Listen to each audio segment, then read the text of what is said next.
참 좋으신 우리 주님의 평화가 예수 그리스도의 은총이 교회 여러분과 함께 하시기를 축원합니다. 한 주간 잘 지내셨어요? 예, 감사합니다. 여러분, 우리 사람에게는 두 종류의 집이 있어야 됩니다. 하나는 가족과 함께 먹고 자고 자녀를 낳고 그렇게 일생을 살아갈 때 필요한 집이죠. 낮에는 일하고 저녁이 되면 쉬면서 가족과 함께 단란한 시간을 보내는 집이 없이는 우리는 살아갈 수 없습니다. 건물로서의 집을 하우스라고 하고요. 가족과 함께하는 집은 홈이라고 하죠. 아무리 크고 좋은 집이라고 해도 함께 거주하는 이가 없으면 그곳은 홈이 아닌 하우스일 뿐입니다. 반대로 초가 삼간이라고 해도 사랑하며 함께 사는 이들이 있다면 무엇과도 바꿀 수 없는 행복한 집이 됩니다. 두 번째, 또 다른 집이 있어야 됩니다. 신에게 제사하는 장소, 신전입니다. 신전은 개인이 만들지 않고 공동체나 한 나라 전체가 만들어 공동으로 관리했습니다. 성경에서는 신전이라고 하지 않고 성전이라고 하는데 다른 신전과는 다르죠. 성전은 하나님을 만나는 집, 하나님과 함께하는 집이 됩니다. 하우스와 홈이 다른 것처럼 하나님과 함께하지 않으면 그것은 그저 건물일 뿐 성전이라고 할 수 없습니다. 그와 달리 아무리 허름하더라도 모여서 하나님의 임재 가운데 예배한다면 그것이 바로 성전이 되는 것이죠. 건물로서의 집과 성전은 낡기도 하고 허물고 다시 세우기를 반복합니다. 특히 성전은 역사를 지나는 동안 계속해서 그 의미를 새롭게 변화시켜 왔다는 겁니다. 구약 성경에서 성전은 오랫동안 하나님이 임재하시는 처소이자 거룩한 통치의 핵심이 되었습니다. 이스라엘이 시내산에서 언약을 체결하고 언약의 돌판을 담은 법궤를 성막에 두었습니다. 이 성막은 약 500년 동안 지속하다가 솔로몬이 건축한 성전으로 바뀝니다. 이 성전이 이스라엘의 첫 번째 성전이 됩니다. 솔로몬 성전은 400년 동안 이스라엘 신앙의 중심 역할을 해왔지만 우상 숭배로 변질된 유다가 기원전 586년에 바벨론 제국에게 패망당할 때 같이 무너지고 말았습니다. 이때 이스라엘 백성은 엄청난 충격을 받았습니다. 왜냐? 그때까지 그들은 이 성전은 결코 무너질 수 없다고 생각해 왔기 때문입니다. 하나님께서 임재하시는 성전인데 무너질 수 없는, 무너져서는 안 되는 그 성전이 다 파괴되어 버렸기 때문입니다. 70년이 지나서 바벨론에 끌려갔던 포로들이 귀환하면서 이때 성전 재건이 시작됐습니다. 1차로 포로 귀환한 인솔자 스룹바벨은 제일 먼저 성전 재건에 착수했습니다. 우여곡절 끝에 두 번째로 세워진 성전은 400년 정도 지나서 수리아의 안티오쿠스 에피파네스가 이 번제단 자리에 제우스의 신상을 세우는 치욕을 당하는 그런 일을 겪었습니다. 그리고 기원전 63년 로마의 폼페이우스 장군에 의해서 이 예루살렘 성전이, 두 번째 성전이 무너지고 맙니다. 그러다 얼마 지나지 않아서 헤롯 대왕이 세 번째 성전을 세우기 시작합니다. 기원전 20년경 시작해서 기원 후 64년에 완공됩니다. 그러나 그조차도 기원 후 70년 로마의 디도 장군이 예루살렘을 함락하면서 돌 위에 돌 하나도 남지 않을 정도로 철저하게 파괴되어 버리고 맙니다. 이후 로마 황제 하드리아누스는 파괴된 성전터에 로마식 신전을 세웠고 기원 후 7세기에는 이 팔레스틴이 이슬람의 통치 아래 들어가면서 이곳에 바위 위에 돔이라는 이슬람식 사원이 세워져 지금까지 있습니다. 지금 이스라엘 예루살렘에 가면 거기에 황금색 돔이 있는 곳이 바로 예루살렘 성전터였고, 그 황금색 돔은 예루살렘 성전이 아니라 이슬람식 사원이 되어 있습니다. 세우고 무너짐을 반복하는 예루살렘 성전의 역사를 살피면서 저는 이런 물음들이 생겨났습니다. 만약 성전이 없었다면 이스라엘은 여호와의 신앙을 지켜낼 수 있었을까? 성전은 반드시 건물 형태로 있어야만 했을까? 어째서 성전은 계속 그대로 있지 못하고 세워지고 파괴되고 이것을 반복해야만 했을까? 그리고 그 이후에 그리스도인들은 성전 없이 어떻게 신앙을 계승해 올 수 있었을까? 이러한 물음들이 반복해서 일어났습니다.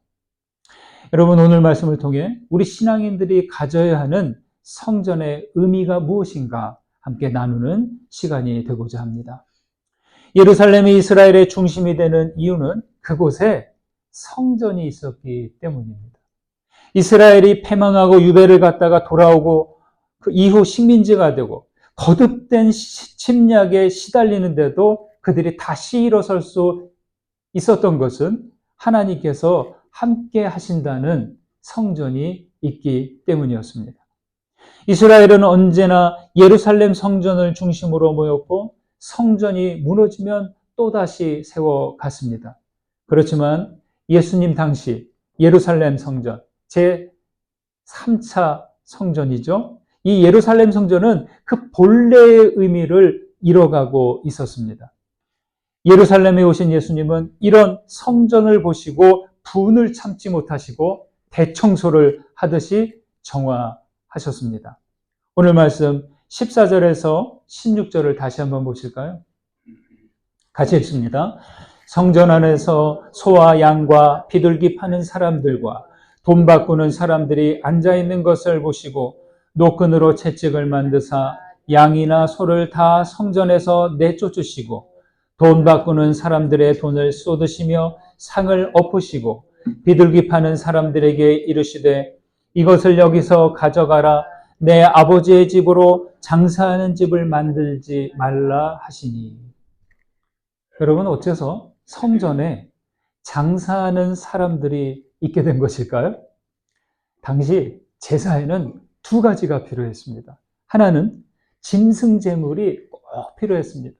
제물을 드리는 제사였어요.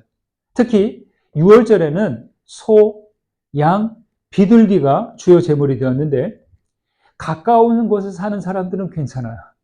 집에서 좀 이렇게 키우던 그 제물을 가져가도 되고 어떻게든 가까우니까 준비할 수 있죠.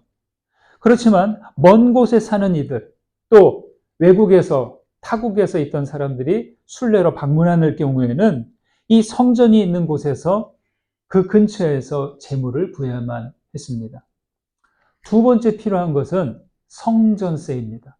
유대인들은 율법에 따라 매년 성전세로 반세겔을 내야 했는데 이것은 일종의 등록비와도 같습니다.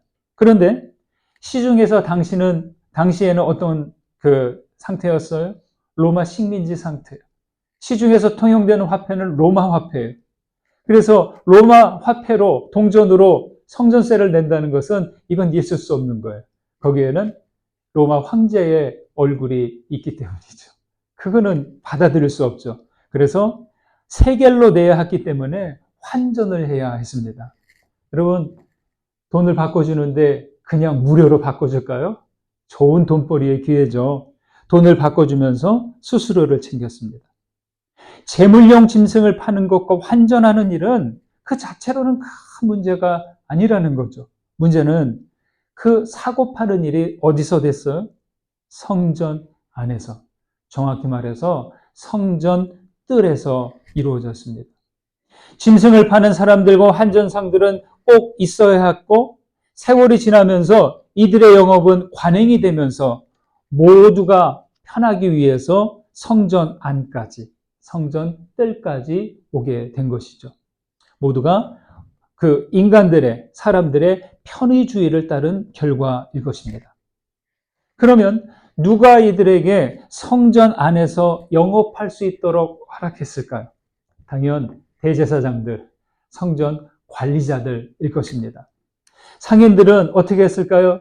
이들에게 다투어 로비했을 것이고, 성전 관리자들은 허가권을 가지고 나름의 이익을 얻었을 것입니다.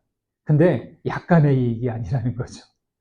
큰 수익을 낼 수 있는 기회인데 그들은 이 기회를 놓치지 않았을 것입니다. 성전에서 그와 같은 그들의 모습을 보신 예수님을 참지 못하십니다. 그래서 노끈으로 채찍을 만들어서 짐승들을 모두 내쫓아버리고 환전상들의 상을 뒤엎으시는 그런 과격한 행동을 하셨어요. 여러분, 예수님께서 이 성전을 청소하시는 이 장면, 예수님이 아주 부드럽고 예의를 차리면서 하셨을까요? 결코 아니라는 거죠. 그렇게 짐승들을 내쫓고 상을 뒤엎으시면서 소리치셨습니다. 내 아버지의 집으로 장사하는 집을 만들지 말라. 이때 주님의 표정은 분기탱천한 모습이었을 것이고 의분 가득한 모습이었을 것입니다. 주님의 행동은 상인들에게는 영업방해였고 성전 운영자들은, 그 제사장들이 보기에는 제사방해였습니다. 여러분, 상인들과 제사장들은 예수님을 향해서 어떤 마음이 생겼을까요? 아주 적개심, 저놈 가만두지 않겠다. 아마 그 목숨을 해하고자 하는 그런 사리까지 품었을지 모릅니다. 그런데 어째서 예수님은 이렇게 분을 참지 못하시고 과격한 행동을 하셨을까요? 예수님께 성전은 단순한 건물이 아니라 집이었기 때문입니다. 상인들을 쫓아내면서 뭐라고 하셨습니까? 내 아버지의 집으로 장사하는 집을 만들지 말라. 뭐예요? 내 아버지의 집. 따라해 보실까요? 내 아버지의 집. 내 아버지의 집. 여러분, 집은 여기 원문에 보면 오이코스입니다. 거주하는 집입니다. 하우스가 아닌 홈입니다. 우리가 거주하는 집은 홈이에요. 내가 거주하지 않는 집은 그건 하우스예요. 덧붙여 말하면 14절에서 나온 성전은 히에론, 그냥 건물로서의 성전을 말합니다. 그러나 19절부터 나오는 성전은 나오스, 거주와 임재하는 성전입니다. 같은 표현이지만 그 내용은 다르다는 거예요. 그러니까 하우스와 홈의 차이인데 예수께서 내 아버지의 집이라고 하신 것은 뭐예요? 하우스의 홈이에요. 예수께서 말씀하신 내 아버지의 집이라고 할 때 이 집은 뭐예요? 하우스의 홈이에요. 홈이에요. 건물로서의 집이 아니라, 성전이 아니라 함께하는, 거주하는 집이에요. 그러니까 예수님께 성전은 단순히 제사 드리는 장소가 아니라 아버지 하나님과 함께 거주하는 집이에요. 하나님께서 친히 임재하시는 그러한 집이에요. 그런데 여기에 상인들이 들어와 있습니다. 이건 용납할 수 없는 거죠. 여러분 생각해 보십시오. 만약 내 집 마당에 외부 사람들이 와서 이렇게 장터 분위기를 만들면 어떻게 하시겠습니까? 아유, 와주셔서 감사합니다. 고생하십니다. 이러시겠어요? 아니죠. 우리 누구라도 내 집에 이러면은 그냥 화가 나서 이들을 당장 내쫓아 버릴 것입니다. 예수님의 입장에서 그들은 뭐예요? 무단 주거 침입자들과 같습니다. 사람들의 편의를 따라 성전을 운영하니까 그 성전의 본질이 이렇게 바뀌고 만 것이죠. 내 아버지의 집이라고 하신 말씀에는 하나님의 마음과 아들의 마음이 들어있어요. 선지자와 같은 예수님의 행동에 사람들은 놀랐을 것이고 상인들과 종교 지도자들은 적개심을 품었을 것입니다. 여러분, 우리의 교회의 모습은 어떤 모습의 교회가 되어야 할까요? 우리 교회는 아버지와 함께하는 거주하는 집이고 하나님이 친히 임재하시는 집이 되어야 할 것입니다. 여기서 우리는 성경에 나오는 성전과 교회가 다르다는 점을 알아야 합니다. 보통 교회를 두고 성전, 성전이라고 하는데 분명히 말씀드리지만 여러분, 교회는 성전과 다르다는 거예요. 교회를 두고 성전, 성전 하다 보니까 우리 구약성서에 나온 성전과 똑같다는 의식이 있어요. 근데 그게 아니라는 거죠. 예수님은 두세 사람이 내 이름으로 모인 곳에는 나도 그들 중에 있느니라고 말씀하셨어요.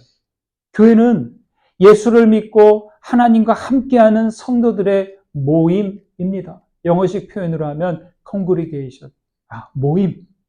교회는 건물이나 장소보다 성도들이 함께 모이는 회중이 먼저라는 거예요.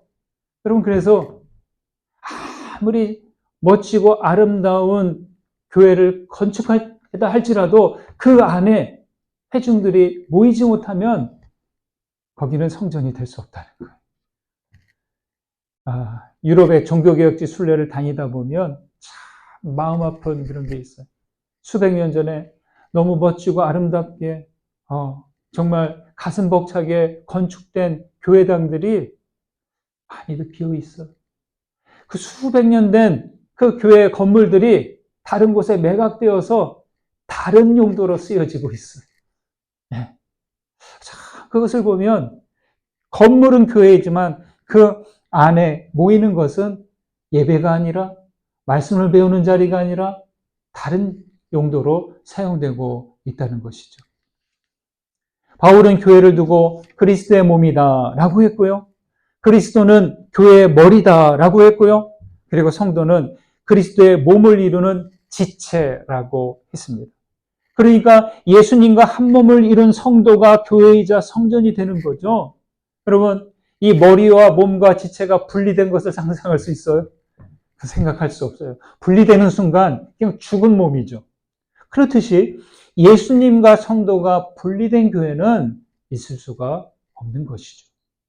고린도전서 12장에서는 바울이 말합니다.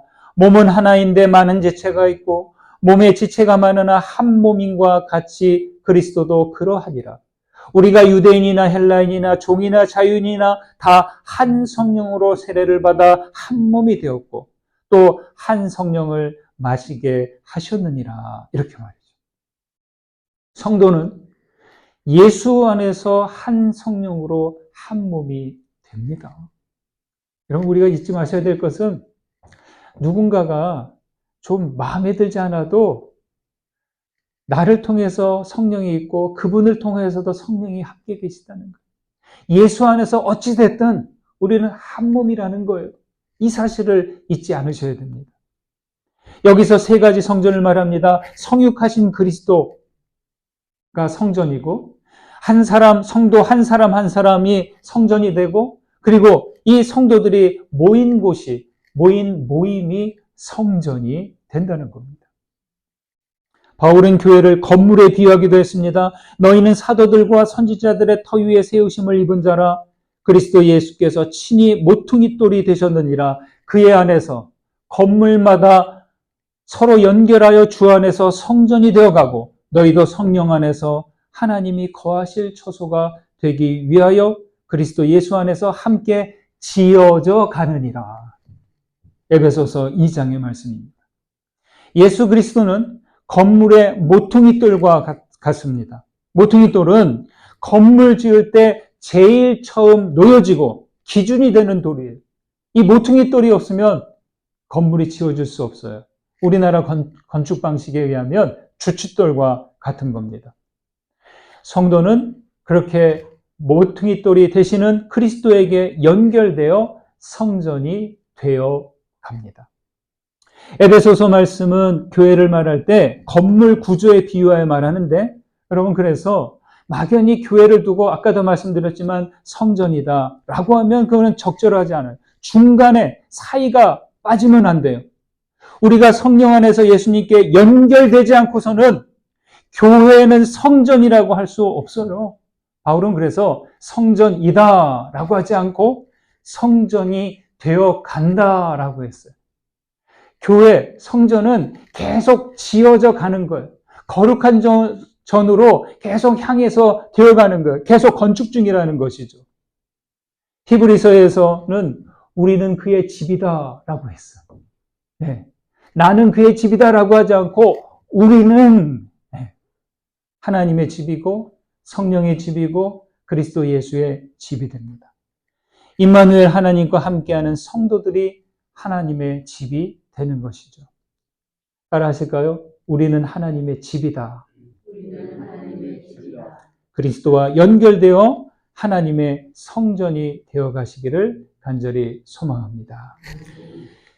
성전을 내 아버지의 집으로서가 아니라 단순히 제사 장소로만 여기고 사람의 편의주의를 따르는 모습에서 성전의 본질은 사라지고 예루살렘 성전 체제가 수명이 다 되었음을 볼 수 있습니다. 여기서 주님은 놀라운 말씀을 하십니다. 19절에서 21절 보실까요? 같이 읽습니다. 예수께서 대답하여 이르시되 너희가 이 성전을 헐라 내가 사흘 동안에 일으키리라.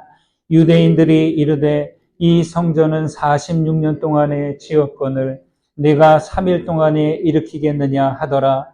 그러나 예수는 성전된 자기 육체를 가리켜 말씀하신 것이라.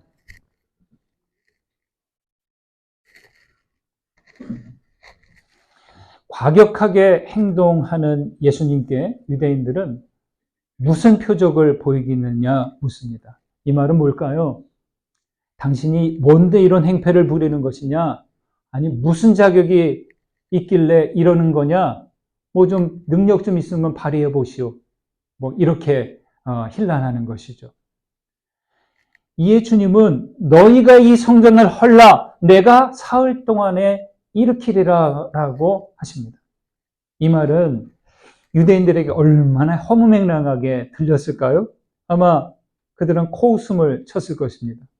이 성전은 헤롯 대왕이 짓기 시작해서 지금까지 46년 동안이나 짓고 있는데 당신이 뭔데 어떻게 사흘 동안에 하면서 말하는 거죠.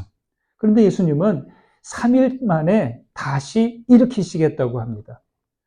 하지만 이것은 어떤 거예요? 건물로서의 성전이 아닌 자기 육체를 두고 하신 말씀이라는 거죠. 이 말씀에 사람들은 비웃고 화를 냅니다. 제자들도 이해를 못했고 주님께서 부활하시고 난 다음에서야 깨닫습니다. 성전을 통해 하나님은 친히 임재하시고 언약의 소통을 하고자 했지만 백성들은 그저 형식적이고 편의주의로 대하니까 뭐예요? 본래의 역할을 잃어버린 거예요. 네. 성전이라는 것은 복잡하지 않습니다. 하나님의 임재를 경험하고 제사하고 기도하는 그 본래의 역할, 그것만 붙잡으면 되는 거예요. 그런데 사람들은, 백성들은 그것을 조금씩 다른 용도로 활용했던 것이죠. 그래서 예수님은 기능이 다해버린 성전을 떠나 자신을 들여서 새로운 성전을 세우시겠다고 하시는 말씀이죠. 유대인들은 새로운 성전이 되실 예수님을 어떻게 하고 있습니까? 없애버리려고 합니다.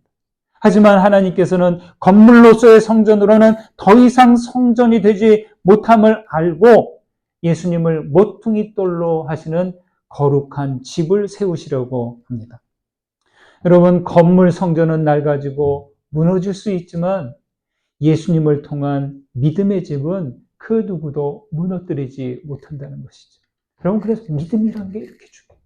하나님을 믿고 예수 그리스도를 신뢰하는 그 신뢰함이 흔들리면 우리 삶의 믿음의 집은 또 흔들리는 거예요. 무너지는 거예요. 믿음을 버리면 그 순간 믿음의 성전도 쓰러지고 마는 것이죠. 사랑하는 여러분, 예수를 믿는다는 것은 무엇일까요? 예수를 믿는다는 게 도대체 뭘까요? 믿습니다 하면 믿어집니까? 믿음으로 사는 것은 내 안에 나의 삶에 믿음의 집을 짓는 거예요. 예수님은 하나님을 드러내시는 참 성전이 돼요. 따라서 예수님의 삶과 죽음과 부활이 성전이라면 예수를 믿는 이들은 예수와 함께 성전으로 살아가는 거예요. 믿는다는 것은 성전을 세워가는 거예요. 여러분 쉽게 생각하지 않으셔야 됩니다. 고린도전서 3장의 말씀입니다. 너희는 너희가 하나님의 성전인 것과 하나님의 성령이 너희 안에 계시는 것을 알지 못하느냐? 누구든지 하나님의 성전을 더럽히면 하나님이 그 사람을 멸하시리라. 하나님의 성전은 거룩하니 너희도 그러하니라. 예수께서 3일 동안에 다시 일으키겠다고 하시는 그 성전은 건물 성전, 히에론이 아니라 거주하는 성전 나우스입니다. 우리는 성령께서 거하시는 성전 됩니다. 거룩한 성전을 더럽히면 하나님께서 참지 않으신다고 분명히 말합니다. 하나님의 현존과 함께하지 않는 믿음, 하나님의 거주하심을 의식하지 않는 교회는 오래 버티지 못하고 무너지고 말 것입니다. 여러분, 우리는 어떻게 삶을 살아가야 할까요? 예수를 믿는 우리는 참 성전이 되는 삶을 살아가는 겁니다. 이를 위해서 우리는 성전이 아닌 것들을 꾸준히 바깥으로 몰아내야 돼요. 여러분, 예수께서 채찍으로 노끈으로 채찍을 만드셔서 짐승들을 몰아내시고 환전상들의 그 상을 엎어버리셨잖아요. 그게 과격한 행동이라고만 하는 그 시선으로만 보지 마시고 왜 그렇게 하셨는가를 보셔야 됩니다. 따라서 우리도 내 믿음 안에서 거룩하지 못한 것들 보이면 과감히 내몰 수 있는 그러한 믿음의 용기가 필요한 것이죠. 인간의 욕망과 편견과 편의주의를 따르는 것들을 바깥으로 내어놓아야 됩니다. 돈과 명예와 힘으로 자리 잡은 것들을 내어놓아야 합니다. 죄와 거짓과 상처들로 갈라진 것들을 복구해 가야 합니다. 그리고 임마누엘이신 하나님의 현존과 함께하는 그러한 믿음의 삶을 살아가야 하는 것입니다. 이스라엘은 예루살렘 성전을 통해 여호와 신앙을 이어갔지만 끝까지 지속해가지 못했다는 것. 그 이유는 하나님의 임재하심을 잊어버리고 인간 중심으로만 성전을 운영했기 때문입니다. 그러나 예수님의 부활을 믿는 신앙은 성전 중심의 경직된 신앙에서 벗어나 성령의 임재와 함께하는 공동체 신앙으로 나아갔습니다. 사랑하는 여러분, 그리스도의 십자가와 부활을 믿는 신앙은 누구도 허물 수 없습니다. 참된 성전이신 그리스도를 품으십시오. 그리하여 우리 강저신의 교회는 예수 안에서 함께 지어져가는 하나님의 집이 되시기를 주님의 이름으로 축원드립니다. 받은 은혜 생각하면서 거듭의 기도 드리십니다.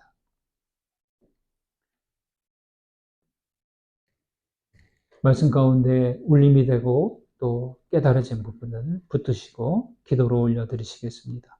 기도합니다.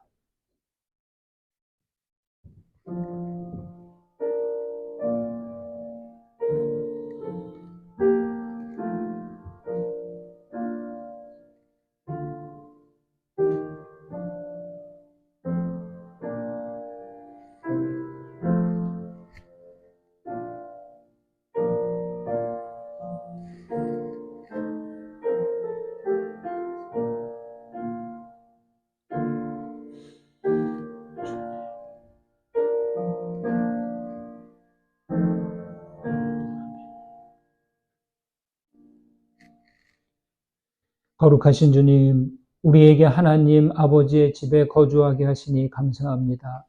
주님, 우리의 교회가 건물로서의 교회가 아니라 하나님의 현존과 성령의 임재와 함께하는 하나님의 집이 되게 하옵소서. 주님은 주님의 이름으로 모인 곳에 그 가운데 함께 계시겠다고 하셨습니다. 우리가 모일 때 항상 계심을 믿사오니 성령 안에서 주님과 하시는 처소가 되며 함께 지어져 가게 하옵소서. 주님, 우리들 각자마다 성전으로 계시옵소서. 우리의 삶과 모임이 그리고 우리가 모일 때 참 성전 되게 하옵소서. 예수님의 이름으로 기도합니다. 아멘.